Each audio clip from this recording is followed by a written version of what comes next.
All right, hello again, everybody. This is the Fantasy Sports Boss with the Week 11 wrap up. Make sure you guys hit that subscribe button if you haven't done so already. And Week 11 was a doozy in terms of injuries, and we're going to get to all of that. Already had a injury fallout video I put out this morning. Drake London, PCL injury. He will miss Week 12 and maybe longer. Michael Penix Jr., the quarterback for Atlanta, looks like he's done for the season with a knee injury, and he's had a lot of injuries going back to college. So Kirk Cousins will be back under center for the team. Josh Jacobs, we're awaiting word on his knee injury. Jalen Warren's banged up. Aaron Rodgers has a fracture in his left wrist. He will not play Week 12, so Mason Rudolph will get in there. Sam Laporta already placed on IR before Week 11, so needless to say, on and on and on it goes with the injuries. And again, part of the thing with fantasy football, part of the theme with fantasy football is that a lot of it is whichever team is the healthiest by the end of the season stands a very good chance to win. I mean, when you lose Drake London, it's very hard to overcome that. If you lose Josh Jacobs, it's very hard to overcome that. We've seen scores of season-ending injuries already around the league that are very difficult to come back from. So if you're lucky enough to have a team with the injuries, you've been dodging the injury bug all year, then you have a strong chance to win. Now, it comes on suddenly. I have one team where I've had one game out of first, sailing all along throughout the year, virtually no injuries. And then yesterday, I lose Drake London and Josh Jacobs from the same team. All right? And I don't have a lot of depth on that team. So just like that, your fortunes can change overnight. And that's also a team that I lost Jaden Daniels. So it's that's how it goes, right? And it's a very frustrating part of fantasy football because you want to see how well the team you drafted what they could end up as in terms of where in the standings, can they win a championship? Would you be rewarded with those players that you drafted? That's what you ideally want to see in fantasy football by the end of the year, but it just doesn't happen that way because of all the injuries. So I'm going to go through all the games like we always do. So again, make sure you have that subscribe button hit. But the Miami Dolphins moved to 4-7. They pick up another victory. They're still playing hard for Mike McDaniel, even though he tried to get to throw this game away, going for it on 4th and 1 in a tie game. Luckily, it didn't come back to bite them. The Dolphins come away with a victory. Devin Achane, to me, the most underappreciated player in fantasy. He goes 21 carries, 120 yards, 5.7 per carry. I mean, this guy is just unbelievable week in and week out. He catches 5 for 45 in the passing game. There's nothing he can't do. He's as good as any player in fantasy football, no matter the position. And he I know in the preseason he dropped to the second round because of a knee issue that turned out to be nothing. He has been as good as any running back in fantasy. Might even be really in the top spot. Jalen Waddle, 3 for 52. This is what Jalen Waddle does. Like, he's not as consistent as Tyreek Hill was when he was the number one guy in the offense. So a little bit of a dud here in this one, shockingly, against the Commanders' defense that's not very good. But speaking of the Commanders, Marcus Mariota, if you're in Superflex, you really don't want to use him. He throws for a touchdown, also gets picked, runs for 49 yards. So he has some juice as a dual threat, but ideally you don't want to use him. Chris Rodriguez now looks like he's the guy. So this week in waivers, if you're looking to pick up somebody, if you lost Josh Jacobs, Chris Rodriguez goes 15 for 79, 5.3. That's a really healthy allotment. Average, I should say. He catches only one pass. None of these backs catch the ball in this offense. Right? It just doesn't happen. And again, you have mobile quarterbacks here. Deebo Samuel, 7 for 74. Gets only one carry for 3 yards, but 7 for 74 and a touchdown. Deebo's been very good this year. But this is the rare game where he's excelled with Marcus Mariota. It's been a struggle for him. It's tough to rely on him as more than a wide receiver 3 in this offense without Jaden Daniels. And again, the bigger story here too is, as long as the Commanders keep losing, there's no incentive then to bring back Jaden Daniels, right? It's just a lost year. I wouldn't even call it a sophomore slump because he wasn't playing badly. He just couldn't deal with the injuries. Lots of injuries. All right, Jacksonville, 35-6. This was the biggest surprise of the day. There's something to be said for desperation in the NFL, and the Jaguars had it. They had the desperation angle. They needed to win this game. Same thing with Pittsburgh. Both of those teams had their backs against the wall after some recent losses, but I did not see 35-6. If you had the Chargers defense, you were looking at negative points. Justin Herbert was completely abysmal in this one. No touchdowns, throws a pick, he runs for 21 yards, virtually nothing. I mean, this is as bad as Justin Herbert's ever been. And this Jaguars defense is not very good. All right, they've been shredded on a weekly basis of late, but they got it done here. And that's what's crazy about the NFL. You never know. Kamani Vidal was banged up. He only goes 5 for 13 in the running game. Catches 2 passes for -1 yards. It was just bad for everybody. If you wore a Chargers uniform yesterday, you did nothing. Keenan Allen, 4 for 53. He's been, wide receiver 60-something, after September. Rondé Gadsden, 2 for 41. Lad McConkey, 3 for 13. None of these guys. Quentin Johnston puts up another bagel. You could drop him. If you had a Chargers player, you got nothing out of them. Meanwhile, for the Jags, this was all about the running game. Trevor Lawrence only threw 1 touchdown. You have Bishal Tootin with a rushing score. You have Travis Etienne with 2 rushing scores. Etienne only averaged 3.8 on his 15 carries. Bishal Tootin, 4.9. He is much the more explosive player here. Etienne doesn't catch a pass. So, and that's another thing with Etienne. He had the big start to the season, but they're not this Dave Canales Jaguars offense just doesn't feature the running backs in the passing game. And Trevor Lawrence is mobile. So again, maybe that just goes back with that theme. Mobile quarterbacks don't throw to their running backs, and that could be the case here. But it also could be a design thing because Lawrence is not a burner. It's Travis Etienne, mid-pack to low-end running back 2.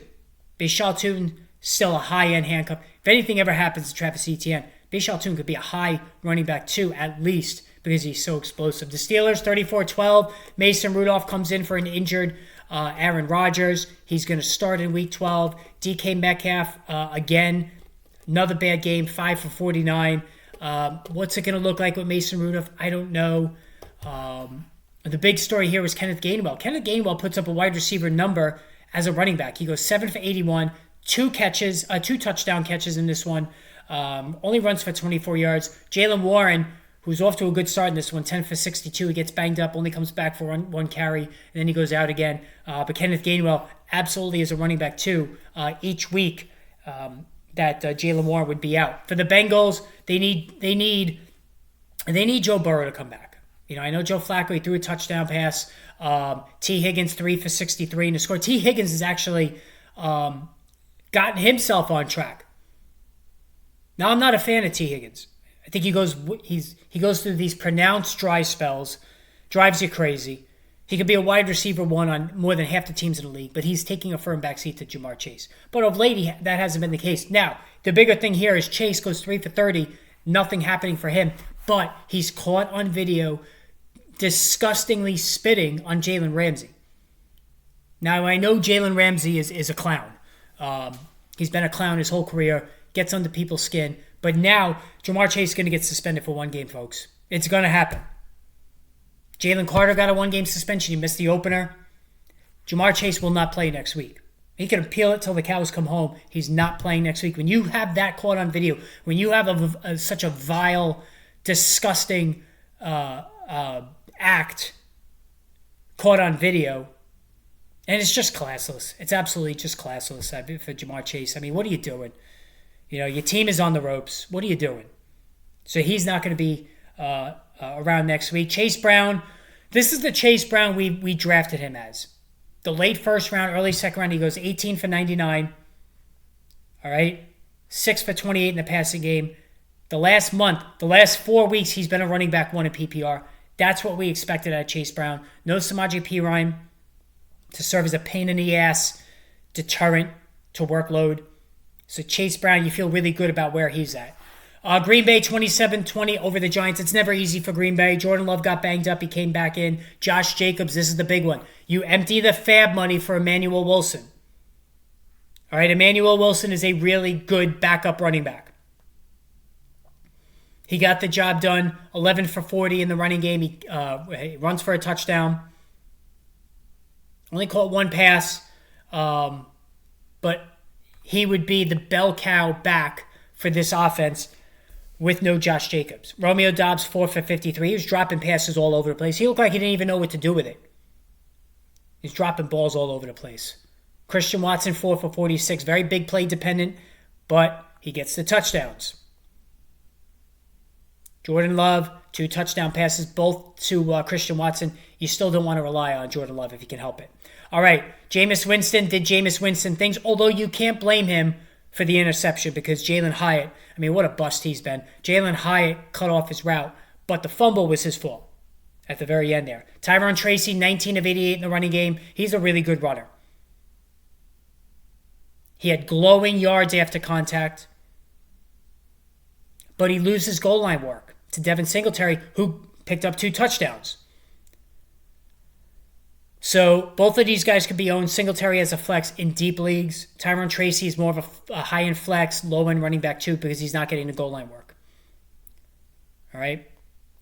Tyron Tracy goes 4 for 51 in the passing game as well. Singletary caught 1 pass. All right, moving right along. Chicago 19 to 17. Again, there is no consistency with Caleb Williams. You just knew it. Coming off the monster game last week, you knew he was going to lay an egg, and he did. 10-plus fantasy points. I started Baker Mayfield. I started him over Baker Mayfield in one league. Luckily, I'm going to win in spite of that awful decision because I figured the weather in Buffalo and that wind was really whipping. But Baker put up 18. Caleb Williams only 10. 16 for 32. I mean, his accuracy is all over the place. Runs for 26 yards. That helps. But again, if you're drafting tomorrow, that class all over again, that quarterback class, you're taking Jaden Daniels over Caleb Williams. You're taking Drake May over all of them. Well, I mean, you probably could have a conversation with Jaden Daniels. You're taking Bo Nix probably over Caleb Williams. Bo Nix been more consistent. That's just the facts, folks. Caleb Williams he's a top backup. Might be the top backup in single quarterback leagues, but you can't rely on him week to week. DeAndre Swift, anybody was wondering about Kyle Monangai, it's still DeAndre Swift's backfield. He gets 21 carries, 90 yards. Monangai gets 12, but only goes for 23 yards. All right, so we got breaking news. Justin Fields has been benched for Tyrod Taylor. All right, this just came down. Aaron Glenn just met with the media. Tyrod Taylor will start. Now, there's still no Garrett Wilson. You're not picking him up. You really pick up anybody. If you're really desperate, maybe Mason Taylor. But Justin Fields has been benched for Tyrod Taylor. The Bears. Listen, Rome Odunze. He had the one big game last week, but that's now 4 duds out of 5.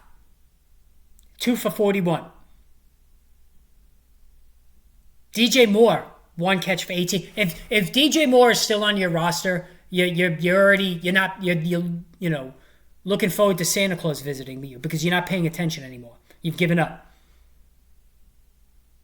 DJ Moore, I wouldn't be shocked if he asked for a trade at the end of the year. It's just not happening in this offense. He's being left behind. And the Minnesota Vikings, listen, I don't want to pound the kid. I don't take joy in pounding the kid. But J.J. McCarthy played one of the worst games I've seen a quarterback play in a very long time. I mean, it was that bad. Those 2 more interceptions. I know he throws a touchdown late. He's dragging down He's dragging down the entire offense. All right, more breaking news. All right, we got it all covered here today for the podcast. Josh Jacobs' knee is structurally sound. No surgery needed. Day-to-day, could miss week 12. So this is good news. Josh, I always want to call him Brandon Jacobs. I'm a Giant fan. Josh Jacobs, day-to-day. So he could miss week 12. Okay, we'll deal with it. So what I said about Emmanuel Wilson emptying the fab, now you might want to think about not doing that. If you have some fab left, it would only be 1 week for Emmanuel Wilson. You might want to rethink that.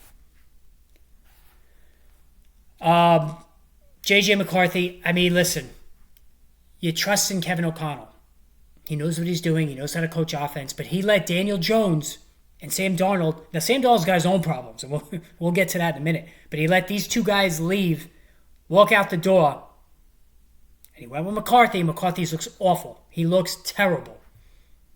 Other than the 1 quarter against Chicago in the first game when he came back, led the team to victory, He has been bad in every game since. And Justin Jefferson has got to be beside himself. 5 for 61. If you're a Jefferson owner, you used to think Justin Jefferson's quarterback proof. We've met his match.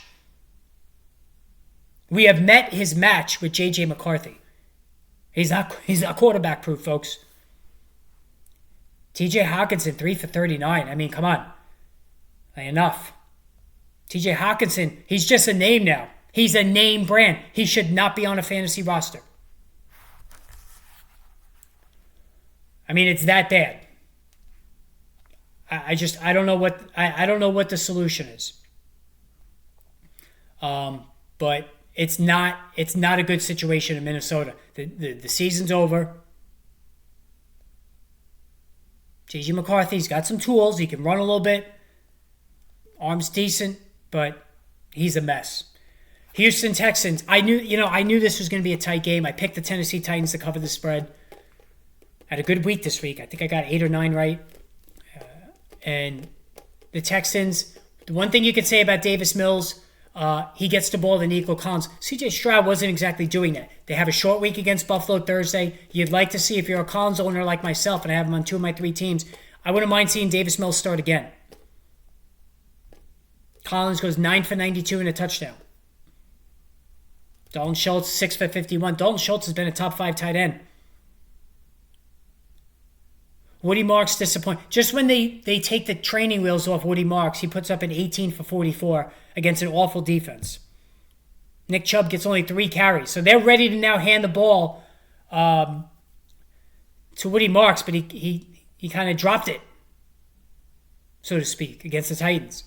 No need for me to talk about the Titans. Calvin Ridley's out for the season. What an awful. I'll take the hit on that one. Thought he was going to be a really good pick this year. Just did not happen. I'll take the hit on that one. Buffalo, 44-32. We had the Josh Allen special. This guy is unbelievable. He is the face of the NFL. He should be. He goes, I believe, for 44 fantasy points, 5 touchdowns, and he threw an interception on his first play. He threw 2 interceptions in the game.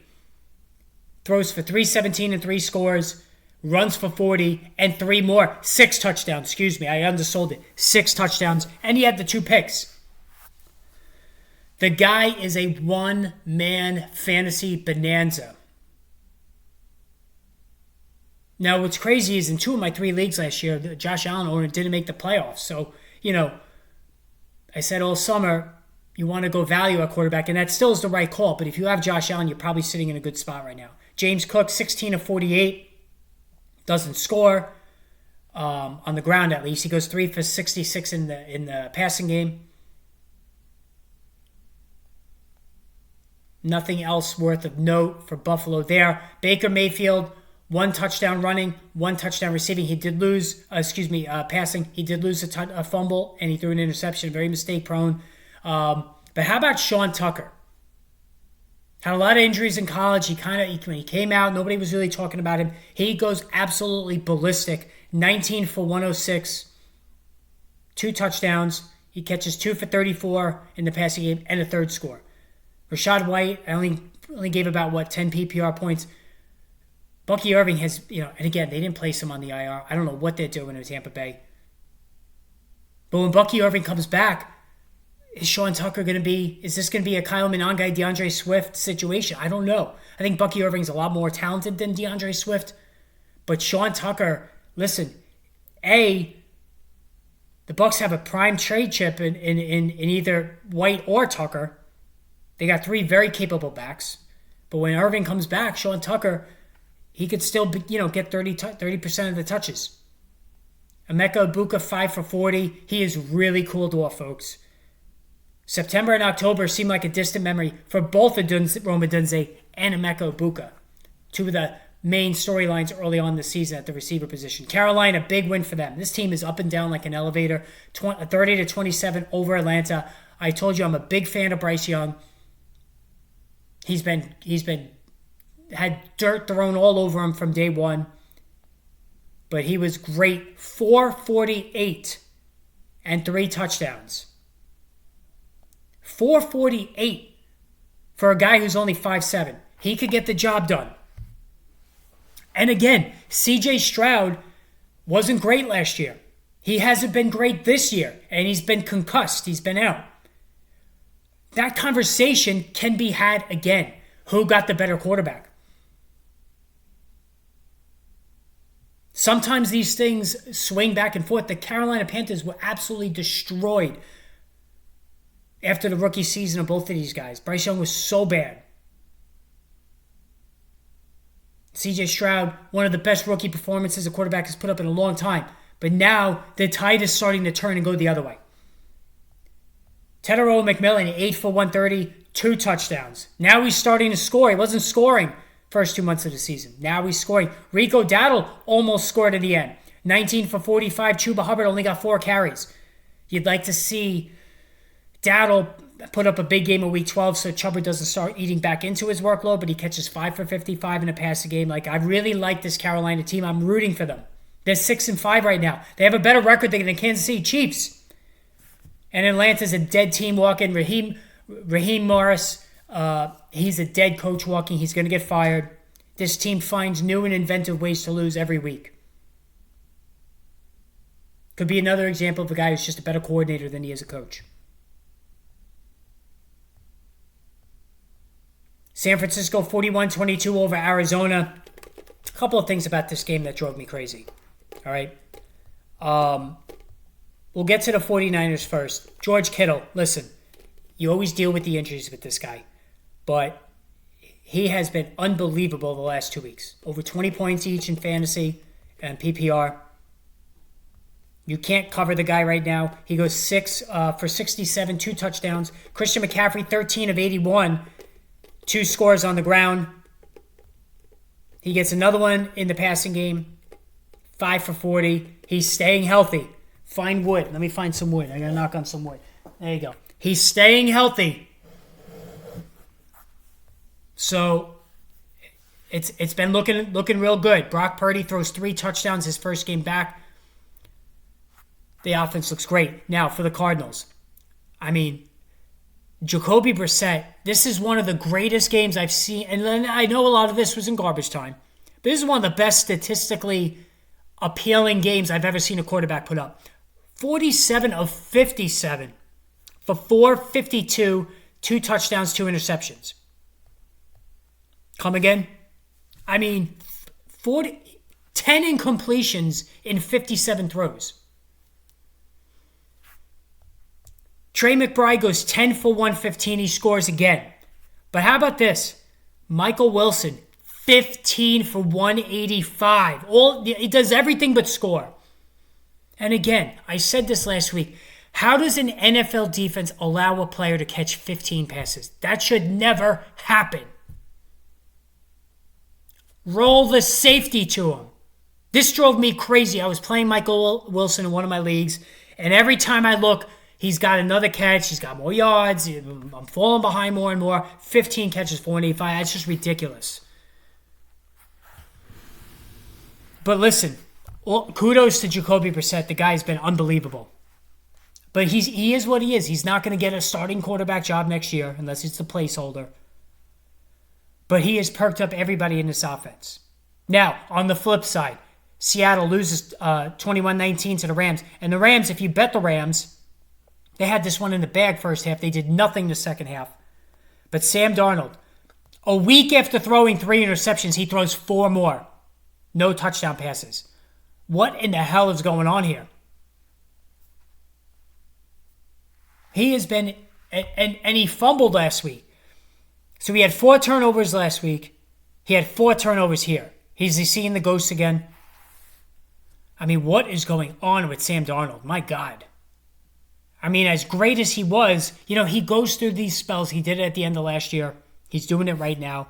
Luckily for JSN, he goes 9 for 105. And A.J. Barnard, 10 for 70. Like, what the hell? Where was that? Zach Charbonnet, Kenneth Walker still splitting carries. Kenneth Walker perks up in the pass game. But wow, what an ugly, ugly, ugly performance by Sam Darnold. Again, Matthew Stafford doesn't throw 4 touchdowns. He throws for 2. Kyron Williams, 12 for 91. Very underappreciated back. always on a yearly basis. Puka Nacua, 7 for 75. Devontae Adams, only one catch, but it goes for a touchdown. So here, Devontae Adams over, you're pulling your hair out, but at least the one catch was a touchdown. Kansas City, 22-19 victims to the Denver Broncos. Listen, if you're a Cortland Sutton owner like I am in 2 leagues, this is the Troy Franklin show. Franklin's getting about 10 to 12 more targets over the last month. Cortland Sutton can now be only graded as a wide receiver 3. Franklin, maybe a low end 2. Bo Nix, still goes through his dry spells. He makes some decisions. You want to pull your hair out. He doesn't throw for any touchdowns. R.J. Harvey was not impressive, 11 for 30. Of course, Jaleel McLaughlin scores a touchdown. Troy Franklin, 04 for 84. He's been really good. The Chiefs, Pat Mahomes, 1 touchdown, 1 pick. He threw an ugly pick at the end there. Kareem Hunt scores again. Travis Kelce, 9 for 91 and a touchdown. He is definitely playing better.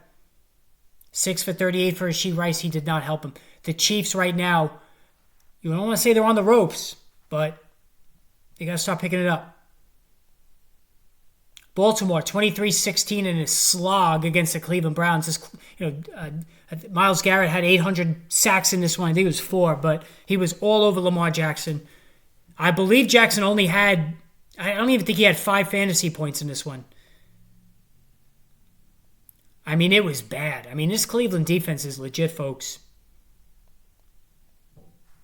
Lamar throws for 119, 2 picks, no interceptions. Runs for 10 yards on the ground. Just nothing. Not even 5 fantasy points. Derrick Henry, 18, 403. You knew he'd be fine. He runs for a touchdown. You knew he'd be fine once Lamar came back. For the Browns, you don't own anybody on the Browns anyway. Crenshaw Junkins, ideally he's a backup. Nothing really to discuss there. I mean, Shadur Sanders, if that's your thing, great. And then finally, Philadelphia 16-9 over Detroit. No Sam Laporta. Jared Goff was horrendous. Amon-Ra St. Brown did nothing. Jamison Williams, though, listen, we know that the coaching staff wanted to get Jamison Williams the ball, and they have done that the last couple of weeks. He scores again in this one. Amon-Ra, quiet game. A.J. Brown, 11 fantasy points. It's better. He led the team in targets. Devontae Smith, Dallas Goedert. If you're Devontae Smith and Dallas Goedert, you got to just be like, why don't this guy just shut up? Just be a good teammate. Now I got to have my numbers jogged back because they got to force targets to you. But, A.J. Brown's always been a selfish player. But anyway, so check out the video on Drake London. Hit that subscribe button, guys. Crisis Point videos coming your way. I hope you enjoyed the podcast. And stay tuned for more coming your way soon.